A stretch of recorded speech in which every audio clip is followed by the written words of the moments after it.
أعوذ بالله من الشيطان الرجيم بسم الله الرحمن الرحيم وصلى الله على محمد وآله الطاهرين. Verse number 1 through 6. أولا يرون أنهم يفتنون في كل عام مرة أو مرتين ثم لا يتوبون ولا هم يذكرون. Do they not see that they are tried once or twice every year, yet they neither repent nor do they take admonition? We had in previous couple of verses, that whenever a surah is sent down, there are some of them who say, which of you did it increase in faith? And of course, as for those who have faith, it increases them in faith and they rejoice. But as for those in whose heart is a sickness, it only adds defilement to their defilement. فَزَادَتْهُمْ رِجْسًا إِلَىٰ رِجْسِهِمْ. Rijs literally means defilement and filth. However, it has been used metaphorically as the filth in the heart, the concealment of the heart from the spiritual understanding, and it's used in other verses of the Quran. For example, we have in Surah An'am, مَنْ يُرِدِ اللَّهُ أَنْ يُضِلَّهُ, whoever Allah wishes to lead astray, يَجْعَلْ صَدْرَهُ ضَيِّقًا حَرَجًا, it makes his heart to be tight in a way that nothing would enter it. كَأَنَّمَا يَسَّعَّدُ فِي السَّمَاءِ, as if when you speak about faith with them, if they want to believe in anything, it is as difficult for them as flying in the skies. They cannot believe, they cannot have faith because the heart is so tight. And then it says, كَذَلِكَ يَجْعَلُ اللَّهُ الرِّجْسَ عَلَى الَّذِينَ لَا يَعْقِلُونَ. In this way, Allah puts filth on the heart of those who do not think. So this rajs is something which is used metaphorically in the Quran as spiritual filth and spiritual evil which comes to the heart. And even the other word for rajs, najas, is used in the same way in the Quran. Ya ayyuhal ladhina amanu innamal mushrikuna najasun. This also, najas usually is used for physical uncleanliness. However, here it's used again as a spiritual filth. That mushrikun are defiled because of what they believe in. Now here it says, of course, those who do not have faith, who have sickness in their heart. When a verse of the Quran is revealed, a rajs is added to their previous rajs. فَزَادَتْهُمْ رِجْسًا إِلَىٰ رِجْسِهِمْ. It only adds defilement to their defilement. Now, the proof of this is mentioned in the following verse, the verse that we are discussing now, that do they not see that they are tried once or twice every year, and yet they neither repent nor do they take admonition. ثُمَّ لَا يَتُوبُونَ وَلَا هُمْ يَذَّكَّرُونَ. It means that we have many incidents put on their way so that they come to their minds, so that they remember, they are reminded. However, they are not. So, and this is an indication of the concealment of the heart, of the defilement that Allah speaks in the previous verse. That for those in whose heart there is sickness, they cannot believe, they do not increase but in defilement and sickness. And the reason is, well, the indication, what indicates that, what shows you the truthness of this statement is that they are tried every year. Now, what is this trial every year, once or twice? Of course, this shouldn't be just for the people of Quraysh or the people of Mecca or people around the Prophet in Medina. It is something general, that usually it happens for human community as a whole, and for separate societies, individual societies specifically, that there is usually a calamity, there is usually an occasion of pondering and thinking which comes to that society every year once or twice. Either it's an earthquake, a disease, an endemic, a type of collective death, something which brings people to think and to ponder. However, instead of thinking and pondering about these issues, they start to, again, criticize God, they start to deny Allah subhanahu wa ta'ala because of these occasions and these incidents that happen. And this is a sign not of Allah's faults in His creation, but a sign of illness and sickness in the heart of the people. So, أَوَلَا يَرَوْنَ أَنَّهُمْ يُفْتَنُونَ فِي كُلِّ عَامٍ مَرَّةً أَوْ مَرَّتَيْنِ. Do they not see that they are tried once or twice every year? Yet they neither repent, nor do they take admonition. And this is the indication that their hearts are sick and their wretch is increased day by day. Again, the same thing which was mentioned in the couple of previous verses, وَإِذَا مَا أُنزَلَتْ سُورَةٌ, but of course it's going to say something different from what was stated before. وَإِذَا مَا أُنزَلَتْ سُورَةٌ نَظَرَ بَعْضُهُمْ إِلَى بَعْضٍ هَلْ يَرَاكُمْ مِنْ أَحَدٍ ثُمَّ انصَرَفُوا صَرَفَ اللَّهُ قُلُوبَهُمْ بِأَنَّهُمْ قَوْمٌ لَا يَفْقَهُونَ.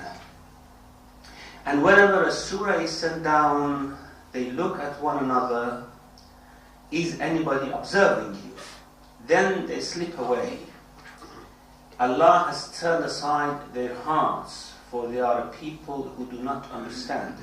Apparently, there were occasions when some verses were revealed to the Prophet, and Prophet conveyed it to the people about the munafiqun, or about a political situation of Medina. These people were so much rejecting those ideas that it appeared in their face, or they could not help themselves whispering with each other against the Prophet. And of course this was a dangerous situation for them, because if other companions would have found out about it, they would have do something about it. So they usually tried to conceal their criticism, not to reveal what was in their hearts, but sometimes they couldn't help it. Now here it says, whenever a surah is sent down, they look at one another. Is anybody observing you? Look at one another in the sense that they look into each other's faces. They see that type of critical attitude that they have taken towards the Prophet, and they warn each other that you shouldn't be like this, you should conceal this, because they were hypocrites anyhow. And this shows it was not only in action that the hypocrites were criticized in the Quran, even in their attitude. And they were so numerous around the Prophet that these verses, which were revealed towards the end of Medina era, are still speaking about their attitude, their criticism and objections against the Prophet. So they look into each other asking, is anyone seeing you? And since they could not conceal their criticism, or they could not help themselves not talking about it, they just slip away from the session. It's just like, for example, when I'm speaking here and some of you would not like what I say, they want to object, they look at each other and they say, keep quiet, don't say anything, it's dangerous, and they just leave the session. This apparently had happened many times at the time of the Prophet. When Prophet was conveying verses of the Quran, people started to leave. And this is what the verse says here in this statement, ثُمَّ انصَرَفُوا, then they slip away. And of course, Allah criticizes them. صَرَفَ اللَّهُ قُلُوبَهُمْ, Allah has turned aside their hearts. Of course, the same verb is used in both occasions, in sarafu wa sarafallah. slip away or turn away. And here, of course, turn is used metaphorically in the second statement, that Allah has turned away their hearts. Now, this type of structure of sentence, صَرَفَ اللَّهُ قُلُوبَهُمْ, in Arabic is used both for informing something and for dua. And the exegetes have discussed whether this is a dua from Allah subhanahu wa ta'ala, may Allah turn aside their hearts, or whether this is an information coming to us that Allah has turned their hearts. Both of them are correct. Here the translation has taken it as an informative type of statement, that Allah has turned aside their hearts. I personally would prefer the dua structure, that may Allah turn their hearts away. And the question might come that what's the meaning of dua from Allah subhanahu wa ta'ala? Because usually dua comes from human beings to Allah, that may you do that, may Allah does this, asking Him, beseeching Him, but Allah does not ever ask anyone to do anything. So what's the meaning of this? It is used in other places of the Quran. For example, like قَاتَلَهُمُ اللَّهُ, may Allah kill them. Where are they turning? The meaning of dua here, when it comes from Allah subhanahu wa ta'ala, is of course accepted by many exegetes. And it is somehow, as they put it, it is to inform them as something which is going to happen imminently, to happen very soon. That because of what you have done, Allah is going to do this to you. And this would give a better meaning to the verse, because they turn away, because they slip away from a session of the Prophet, then they should be informed. Let them know that Allah is going to turn their hearts because of this impolite and improper action that they have done towards the Prophet. So when dua comes from Allah subhanahu wa ta'ala in the Quran, when the structure of dua comes from Allah subhanahu wa ta'ala, it means that something is going to happen soon.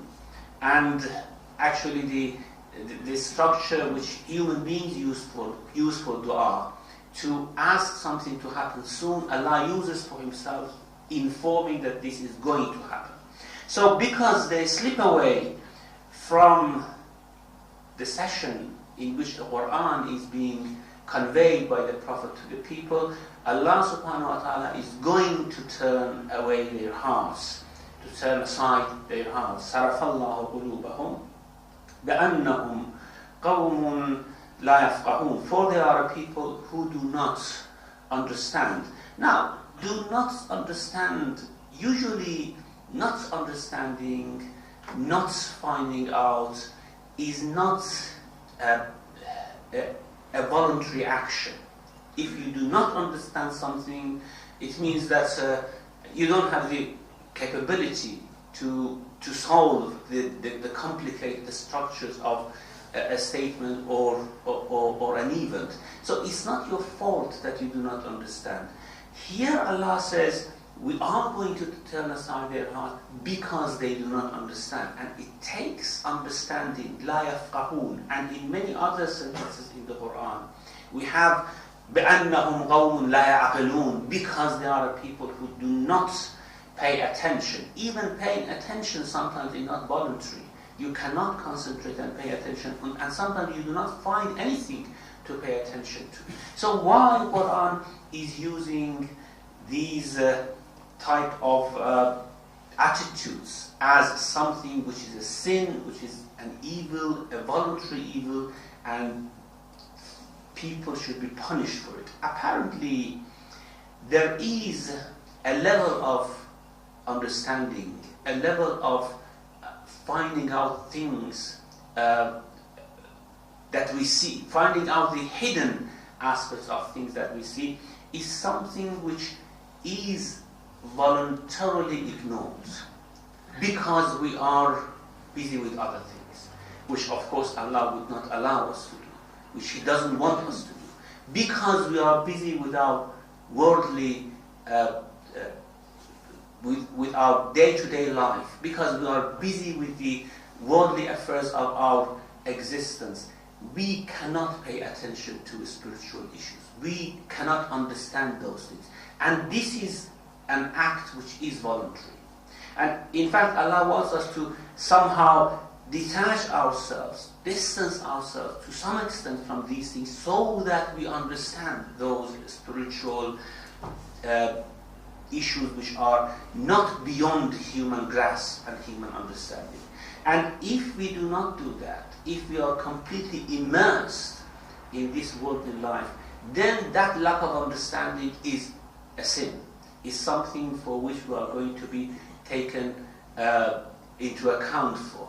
And that is why all these verses in the Quran, which talks about, because they do not understand, we are going to punish them, because they do not pay attention, because they do not use their aql, we are going to punish them, should be understood. So, صَرَفَ اللَّهُ قُلُوبَهُمْ بِأَنَّهُمْ قَوْمٌ لَا يَفْقَهُونَ. May Allah turn aside their hearts, for they are a people who do not understand. Now, there are a couple of verses at the end of this surah that talks about the Prophet, and of course it's completely related to the previous verses. However, they seem to be independently conveying a message to us. لَقَدْ جَاءَكُمْ رَسُولٌ مِّنْ أَنفُسِكُمْ عَزِيزٌ عَلَيْهِ مَا عَنِتُّمْ حَرِيصٌ عَلَيْكُمْ بِالْمُؤْمِنِينَ رَءُوفٌ رَحِيمٌ فَإِنْ تَوَلَّوْا فَقُلْ حَسْبِيَ اللَّهُ لَا إِلَهَ إِلَّا هُوَ عَلَيْهِ تَوَكَّلْتُ وَهُوَ رَبُّ الْعَرْشِ الْعَظِيمِ. There has certainly come to you an apostle from among yourselves. Grievous to him is your distress. He has deep concern for you, and is most kind and merciful to the faithful. But if they turn their backs on you, say, Allah is sufficient for me. There is no God except Him. In Him I have put my trust, and He is the Lord of the great throne. What the verse wants to convey is, the couple of verses at the end, is first of all, listen to this prophet, because this prophet is from you, is one of you. And above that, and in addition to that he is from amongst you, he is one of you, he is so concerned about you as well. Because we might be a member of a group, but we are not concerned about what happens to that group. We might not be concerned about what happens to that group. However, the prophet, in addition that is one of them, is very much concerned. And not only very much concerned about them, if an unhappiness, if a grief falls upon them, he would be grieved very much. This concern that he has about the people would grieve him if, of course, they do not take heed, if a difficulty falls upon them. And this is for the whole group, whether mu'min, whether kafir, whatever, he is very concerned. However, for mu'mineen, he has an additional characteristic as well, and that is, he is most kind and most merciful to the mu'minun. بِالْمُؤْمِنِينَ رَءُوفٌ رَحِيمٌ. This is about the Prophet, of course. And about you, if you turn away, what should the Prophet do? Although he is very concerned, although he grieves if something unhappy comes to you, however, you prophets, listen what I tell you if they turn away. If they turn away, you shouldn't be bothered. You shouldn't be that unhappy. Just rely on God, continue with your message, and He is the one, of course, on whom you have to rely. Now, there are a few things about these two verses. One is that when it says, لَقَدْ جَاءَكُمْ رَسُولٌ مِّنْ أَنفُسِكُمْ, a prophet from yourselves, from among yourselves has come to you. Who are these أنفسكم? Usually the exegetes are inclined to say this means, of course, Quraysh or the Arab of the Jazeera of Hijaz, from whom the Prophet was originated. And therefore, this Prophet is from amongst you. So he's very much concerned about what happens to you, and he grieves if you have difficulty. And this talks about the Arabs of the Hijaz, or the Arabs generally, which of course does not convey a very good message to those Muslims who are not Arabs or who are not from Hijaz. However, if we ponder more deeply, we would understand that at that time that the Prophet was preaching his message, especially when these two verses were revealed at the end of Surah At Tawba, which were amongst the very last verses revealed to the Prophet, there were many companions of the Prophet who were not Arabs, who were either from Iran or from the Rome or from Egypt or from many other parts of the world. They had come there, they had joined the Prophet. There were Banu Israel, of course, who did not certainly take the Prophet to be one of themselves. They said that this Prophet is a Gentile Prophet, so we do not believe in him. There were Christians coming from other areas. So this cannot mean أنفسكم from amongst yourselves, certainly could not mean from amongst you Arabs. What would seem more plausible is that from among yourselves human beings. He is a human being like yourselves. And this meaning, of course, is mentioned in many, many other verses of the Quran. قُلْ إِنَّمَا أَنَا بَشَرٌ مِثْلُكُمْ, I am a human like you are. And this is the meaning that he is from among yourselves, from among you human beings.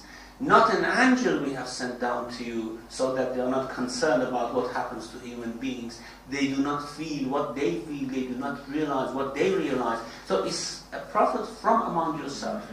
And that's why your distress would grieve him, because he's human being. He understands the grievances and distresses of human nature.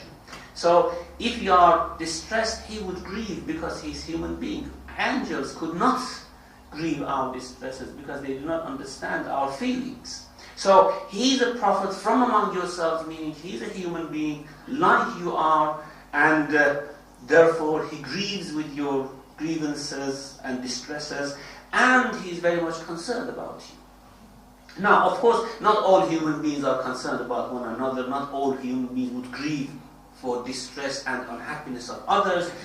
This is the characteristic of the Prophet, of course, who even for mushrikun, even for disbelievers, he was very much concerned, and he grieved when he conveyed the message to them. They did not believe in him, they did not confess the faith. He was very much, and this is why in many places of the Quran, Allah subhanahu wa ta'ala is admonishing the Prophet, is consoling the Prophet, if you like, that do not grieve so much.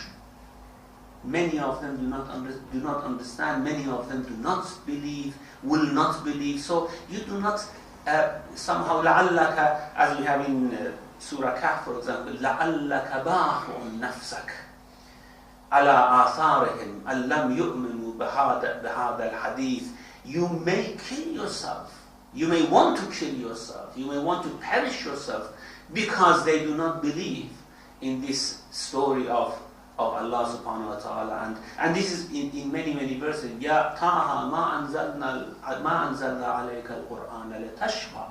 We have not sent down the Quran for you to go into discomfort because you want people, you are very eager for people to believe, to have faith, and they do not have faith.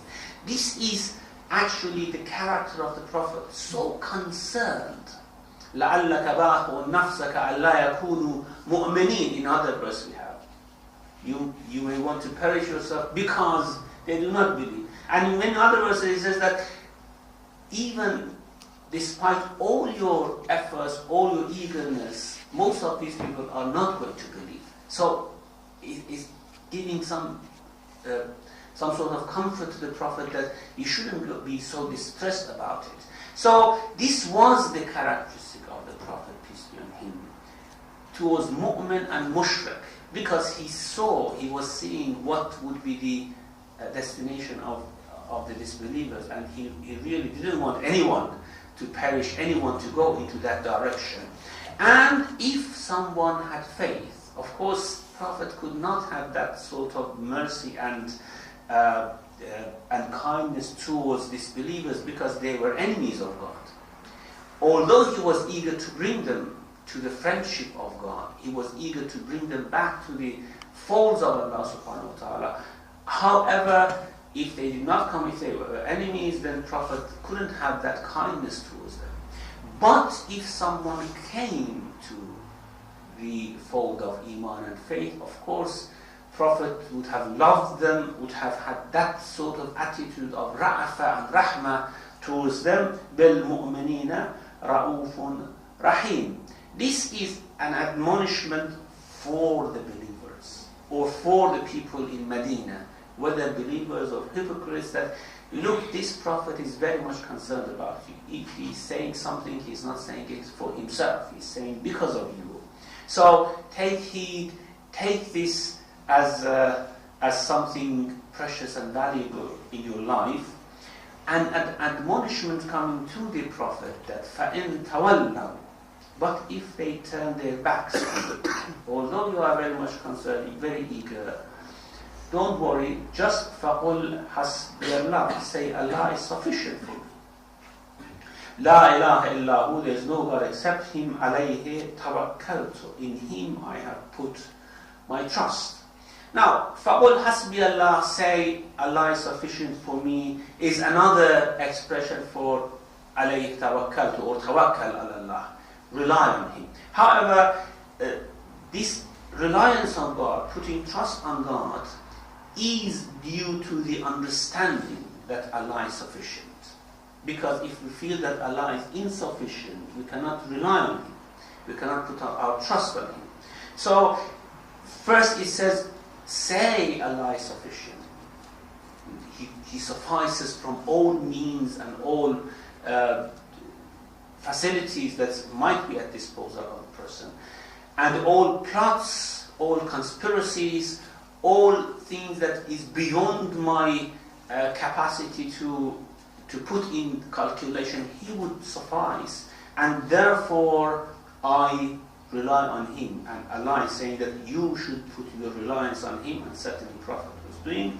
This La ilaha illahu, which comes in the middle, is just for glorification of Allah subhanahu wa ta'ala, saying that there is no one else but Allah subhanahu wa ta'ala. So, فَقُلْ حَسْبِيَ اللَّهِ لَا إِلَهَ إِلَّا هُ عَلَيْهِ تَوَكَّلْتُ. This tawakkul, the verse wants to tell us one other thing as well, that you could not have reliance and tawakkul on Allah unless you feel that Allah is sufficient.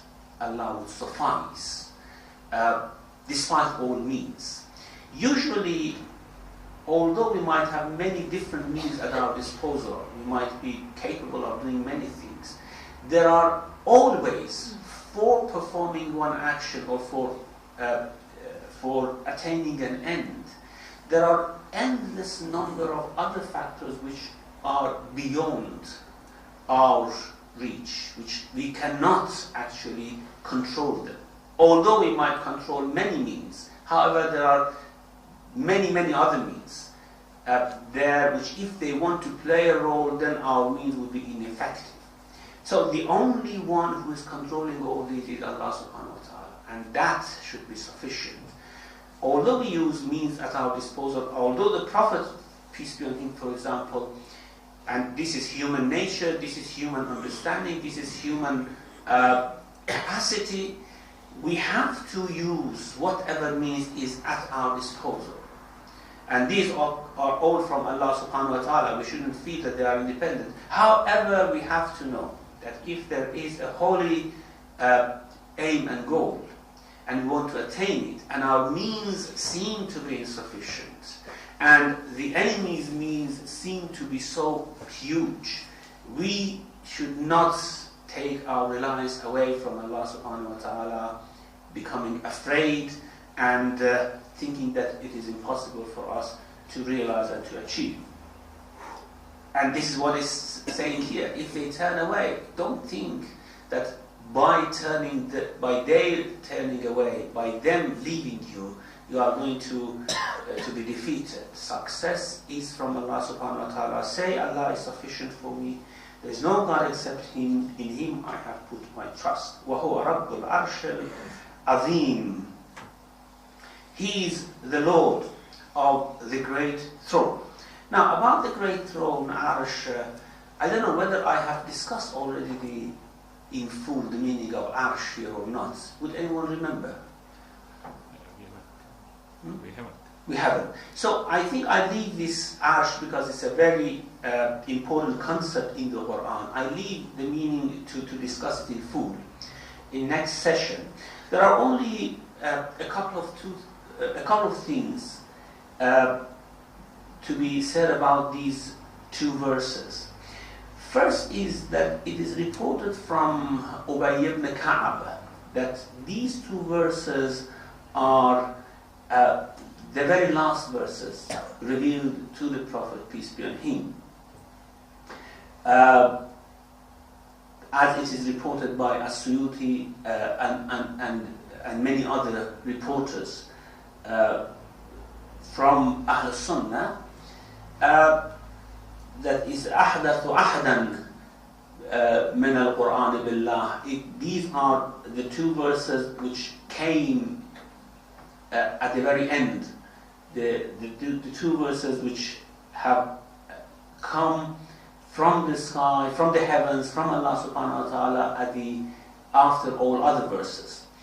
Of course, this would contradict many other ahadith from Ahl Sunnah, which put verse 281 of Surah Baqarah to be the last verse revealed in the Quran. وَاتَّقُوا يَوْمًا تُرْجَعُونَ فِيهِ إِلَى اللَّهِ. Verse 281 of Surah Baqarah, we have in many ahadith that was the last verse revealed in the Quran. Of course, revealed from the Quran, and we have other ahadith that say Surah Al-Nasr, إِذَا جَاءَ نَصْرُ اللَّهِ وَالْفَاتِحَ, is the last surah revealed to the Prophet, peace be on him. Now, that one is easy because it wouldn't contradict the other ahadith, because that might be the last whole surah revealed to the Prophet. And it might be possible that after that some individual verses were revealed, not surahs, some individual verses were revealed. It is somehow certain that the last complete surah revealed to the Prophet, peace be on him, was Surah Al-Nasr. However, about these two verses, these two contradictory, these couple of verses and the verse in Surah Baqarah, it is very improbable that these couple of verses would be the last verses of the Quran.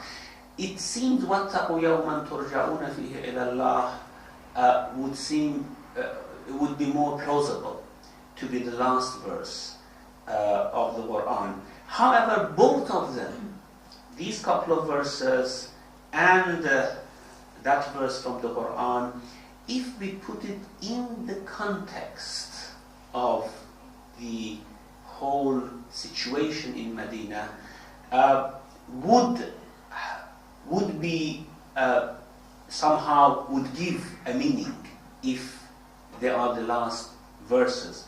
If we consider this hadith, which is reported in many Sunni books, that at the end of his life the Prophet asked for a pen and paper to write something, and the companions did not listen.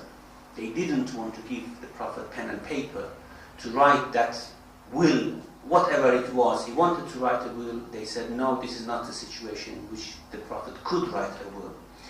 Then that verse of Surah Baqarah, وَاتَّقُوا يَوْمًا تُرْجَعُونَ فِيهِ إِلَى اللَّهِ, would make sense. This, because that is addressed to the mu'minun. That's not addressed to kuffar, certainly, because kuffar do not believe in the Day of Judgment. It is addressed to the mu'mineen that وَاتَّقُوا يَوْمًا تُرْجَعُونَ فِيهِ إِلَى اللَّهِ, and beware, take heed of the day that you are going to return to Allah subhanahu wa ta'ala, obey the Prophet. here as well it talks about obeying the prophets. That this prophet is from among yourself, he grieves of your distresses, he's eager for your guidance, so why you should not, of course these should have come before that illness. However, it is saying of something which is going to happen, and you have to obey the Prophet, take heed of what Prophet is saying. So both these couple of verses and the verse in Surah Baqarah fits in place when we think about the context of the time and why these two verses would be the last verses revealed, these two sets of verses would be the last verses revealed to the Prophet, peace be on him. So we have to decide which tradition would be stronger, to stick to it, and the tradition of Surah Baqarah 281 is of course stronger and more frequent in the books of hadith. The other thing is something which is not very pleasant, mentioned by Ahmad ibn Hanbal, reported by Ahmad ibn Hanbal and Ibn Ishaq and other reporters, is that Khuzaymah ibn al-Harith, when Quran was being compiled, he came to Umar ibn al-Khattab with these two verses, the last two verses of Surah At Tawba. And he said that I have, when they were compiling the Quran, because in Sunni traditions we have that when they were compiling the Quran, they still didn't know what is Quran. This is completely, of course, against what we believe in and what many other Sunnis would believe in. However, these are in Sunni books of hadith about the compilation of the Quran. That's, when Quran was being compiled, the companions were asked to come and mention any Quran that they remembered from the Prophet. And some companions came with some verses and they were rejected because no one else had heard that from the Prophet. And some came with some verses of the Quran and they were accepted because there were two evidence for it. And of course, two evidence for something as important as the Quran would not be sufficient, certainly. This whole issue of the way the Quran was compiled in this version of Sunni tradition would certainly not be plausible and acceptable to any sound reason. Now, about these two verses specifically, what is very strange and of course not acceptable is that Khuzaymah ibn al-Harith came to Umar ibn al-Khattab, and I don't know why Umar ibn al-Khattab, because he was not in the process of compilation as Abu Bakr and of course many other companions were involved in it. And he told that I have heard these two verses from the Prophet, peace be on him. And Omar asked him, is there anyone else who have heard these couple of verses from the Prophet? And he said, I don't know, apparently not. And Omar said, well, I accept this from you because really Prophet was like this, that he was among ourselves, he was grievous to our distresses and he was concerned about us. So since the Prophet was like this, I accept these. And then he said, if there were 3 verses, I would have made it an independent surah. But since it's a couple of verses, it couldn't make an independent surah. So find somewhere in the Quran and place it there. Very strange thing that it comes in the process of this very important compilation. And even he himself didn't say where to put it.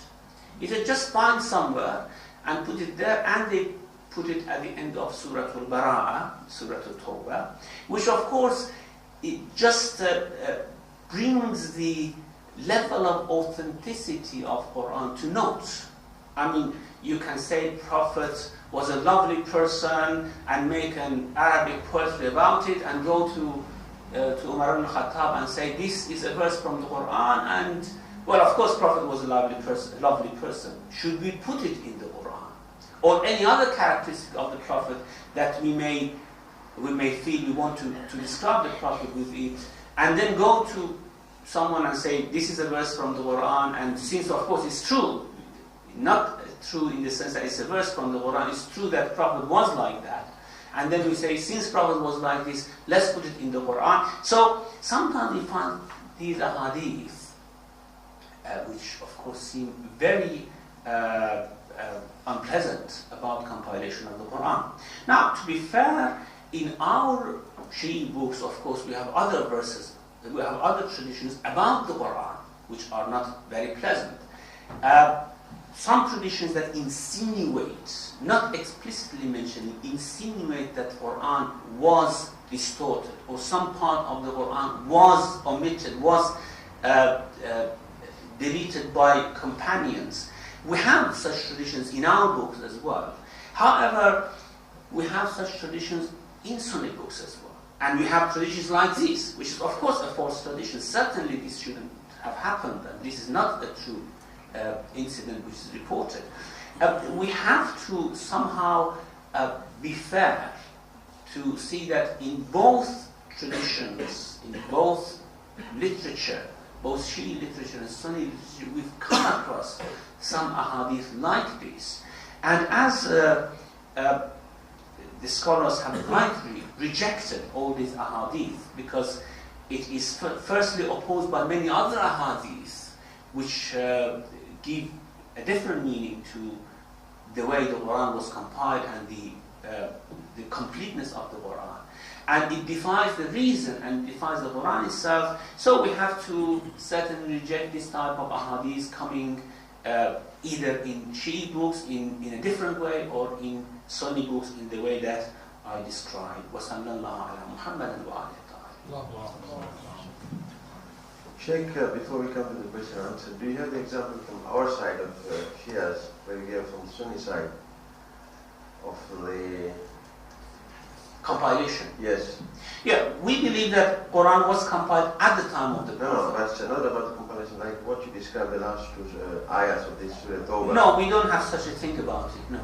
But then you said in our Shia tradition, we have some hadith. Not about these couple of verses, about other verses of the Quran, which insinuate that Quran is somehow distorted. Not distorted, but some ayahs of the Quran are deleted. And certainly our ulama have rejected those ahadith. Usually akhbaris who were very strong towards the end of Safavid era, and especially at Qajar era in Iran, they believed very strongly in those traditions of distortion of the Quran. And some of them wrote books about to prove that Quran is distorted, in the sense that not that something is added to it, but some verses are omitted from the Quran. This was an akhbari conviction about the Quran. I just wanted to ask you that you mentioned that these two verses, or this verse in Surah Baqarah, might possibly be the last verses according to Sunni tradition. What is the, do we have any information regarding from our side, from a Shia tradition, so which is the last verse, so we really don't know the answer to that? No, our traditions have either accepted that's وَاتَّقُوا يَوْمًا تُرْجَعُونَ فِيهِ إِلَى اللَّهِ, or الْيَوْمَ أَكْمَلْتُ لَكُمْ دِينَكُمْ. It is in Sunni traditions as well. I forgot to mention that. That might be a possibility of being the last verse of the Quran to be revealed to the Prophet. الْيَوْمَ أَكْمَلْتُ لَكُمْ دِينَكُمْ وَأَتْمَمْتُ عَلَيْكُمْ نِعْمَتِي. However, that seems very implausible, because it was revealed, as we know, in Hajjatul Wada, and Prophet lived for another year after that. And it is quite improbable that no verse of the Quran was revealed afterwards. Sisters? Yeah. Sheikh, we discussed that the Prophet was grieved when people were not sort of believing or on being on the right path. Was he also praying for them, to Allah, that Allah guide them to the right path or soften their hearts? Of course, he was. And he somehow asked forgiveness for them before the verse that's you shouldn't ask forgiveness for mushrikun to be revealed to him. Of course, not mushrikun, people that he hoped they would come to faith. Even we have this hadith from Ghazwat Uhud, the Battle of Uhud, that when Prophet was injured by mushrikun, and they were his own tribe, his own people, he said, Allahumma hdi qawmi fa'innahum la ya'lamun. God, forgive them and guide them because they don't know what they are doing.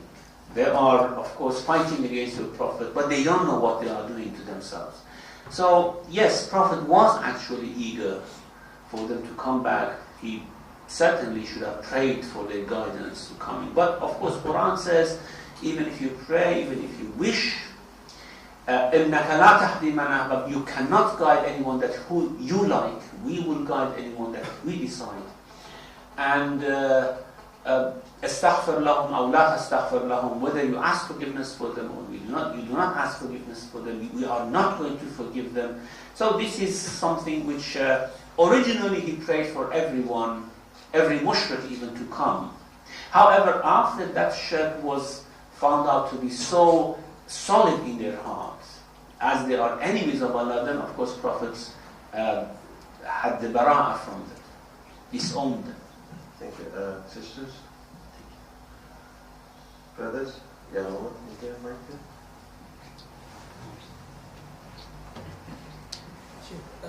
Sheikh, about the compilation of the Quran, how plausible is this report that I read somewhere, that in the time of Abu Bakr there was an attempt to compile the Quran and they had a compilation, and then in the time of Umar there was another compilation, and then in the time of Uthman there was the final compilation, and then in the time of Imam Ali he said, I'm going to stop this tradition of a new compilation every time that a new caliph is elected. Well, I don't know about this, but what the history tells us is that the Quran was bound into a book at the time of Umar ibn Khattab, which was a right job to do. Because, of course, at the time of the Prophet, Quran could not be bound as a book, because it was something which was continuing. The verses were coming to the Prophet. Although everyone, especially the Prophet, was very concerned that everything was written down as a verse of the Quran, and all those papers were collected in Prophet's house. And we have in many traditions that collection was taken by Abu Bakr to be bound. And of course, they did not rely only on that writings.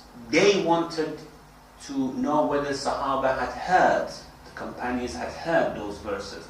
And all these traditions that we have, that companions came and bore witness that you heard this from the Prophet, was not something initially stated by them. As we have in this verse that Khuzaymah came to the Prophet and said, to Umar and said, I have heard these things. No, they had that written version of the Quran, and they wanted to make sure that there is not any other writing added to it. So they asked companions that whether they had heard those writings. And of course, everyone witnessed. It was a very authentic collection of the Quran in the house of the Prophet, peace be on him. It was taken and it was bound at the time of Abu Bakr, which was a very right thing. All companions agreed, including Ali, Amirul Mu'minin alayhi salam, they agreed to it, and they bound the Quran, and then they made copies of it. Now, what happened, of course, you know, there were no dots, no diacritical marks, fatha, dhamma, kasra at that time. You could read a word in many different ways. For example, you could read a word as ya'aqilun or ta'aqilun or na'aqilun, all would have been plausible.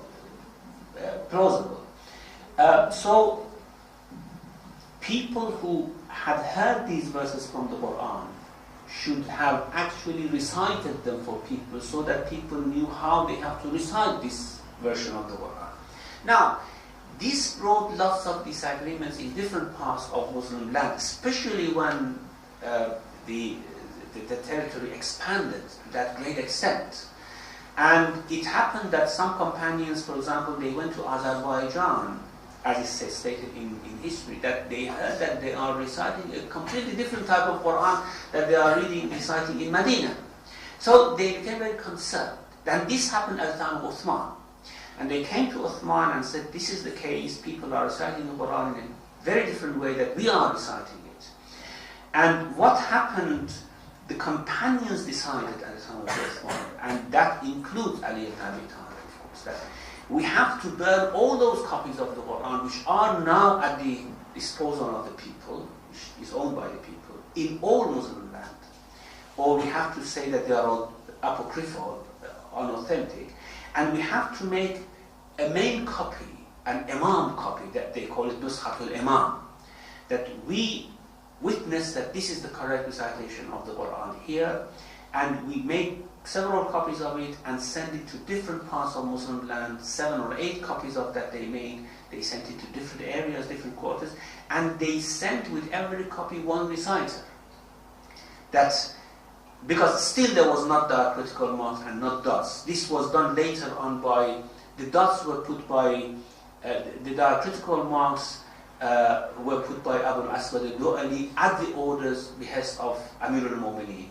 And later on the Shi'i grammarian Khalil ibn Ahmad, he put dots and other things on the verses of the Quran.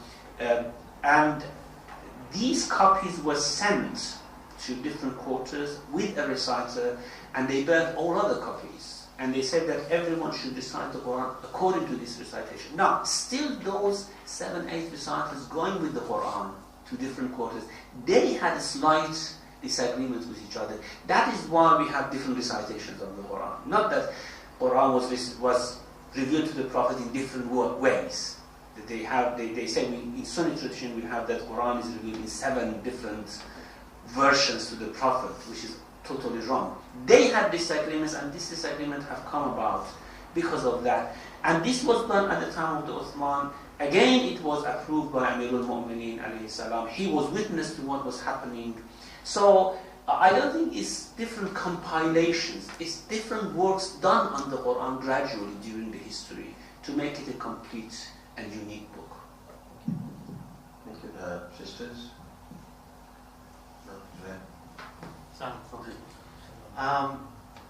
If we say that Al-Yawm Akmaltu Lakum was revealed in Hajjatul Wida, and that was the Prophet lived 1 whole year after that, if the message is complete and perfected as well, what should there be after that anyway? The other point I wanted to ask was that usually majority of the Sunni traditions say that Al-Yawm Akmaltu Lakum was revealed perhaps in Arafah or Mina. And some of the classical Shi'i scholars also, for example, Tusi, others also accept that, but they sometimes also add that it was revealed in Ghadir. Again, then the point would arise that Al-Yawm Akmaltu Lakum, it was revealed in Arafah or at that time, then why say Malik Mount Layla Rabbik thereafter? Is there some explanation as to why there would be these discrepancies? No, Balagh ma unzila ilayk was revealed before Al-Yawm Akmaltu Lakum Dinakum, because according to history, Prophet was hesitant to announce the successorship of Ali, and then the verse was revealed that Ya ayyuha Nabi Balagh ma unzila ilayka min rabbik wa illam taf'al, if you do not do fama ballaghta risalata, you have not conveyed the message. It means that if you do not convey this, it is as if you have not conveyed anything. The whole Quran will be in vain. This is the meaning of the verse. However, the verse Al-Yawm Akmaltu Lakum Dinakum, according to our traditions, was revealed after that in Ghadir or in Arafah. It doesn't matter. Well, we say in Ghadir, but it was in Hajjatul Wada anyhow, because in Ghadir it was after the Prophet had left Mecca, and in Mina or Arafah it was before the Prophet leaving Mecca. However, it could be said that no verse should have been revealed after that if the verse was like this: "Al-yawm akmaltu lakum kitabakum." Certainly, Allah is not saying "Al-yawm akmaltu lakum kitabakum." Even if we say that "Al-yawm akmaltu lakum dinakum" means that no verse of the Quran should be revealed anymore, we know that still Prophet performed many different actions, stated many different things which were part of deen, because we regard sunnah of the Prophet to be a part of deen as well. So "Al-yawm akmaltu lakum dinakum" certainly wouldn't mean that nothing more than what I have said already, either in the Quran or in practice of the Prophet, you should not see. It, according to us, it means that by wilayah the deen would be complete. Even anything coming afterwards, it would be only complete if you have this wilayah. Otherwise, it wouldn't be complete. In this case, it means it makes sense. Otherwise, we know from the history that there were verses revealed after that in Medina to the Prophet, which would not tally with that version. Do you want to add something to it? Sisters? Brothers? Sheikh, the verse 126 that we discussed, is it still applicable now? Like, does it apply to everyone, even to the non-believers? They are given some signs? I think so. I think, of course, there are many exegetes who put it only for that period.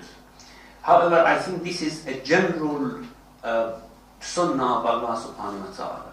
That's all these different calamities, whether individually or collectively coming to a human being, is for a purpose. And the purpose is that people would find an occasion of pondering and thinking and reflecting in themselves. And in this way, you could see that all these hardships and difficulties would be a mercy from Allah subhanahu wa ta'ala, rather than to be something of His wrath. It is His mercy coming to us to give us some sort of reflection. Thank you. Anybody else? Sisters, brothers? So, this is the last session, or for this surah? Or No, we have to discuss that Arshul Azim as well. And, well, it might take half a session. I don't know whether you take a full session or half a session. So we have to decide what surah we are going to discuss after that, or we have to stop here. No, we want to continue, inshallah. Well, if you have the strength, we have the strength as well. Okay, there is a suggestion that next week we discuss, as you suggested, the definition of the arsh, and then in that we will discuss what surah we have to discuss, inshallah. So brothers and sisters, bring some suggestions, and also the Sheikh, you can request the Sheikh to bring some suggestions for us, and we shall discuss on that next Sunday, inshallah. Well, my suggestion is that we do Surah Sa'd,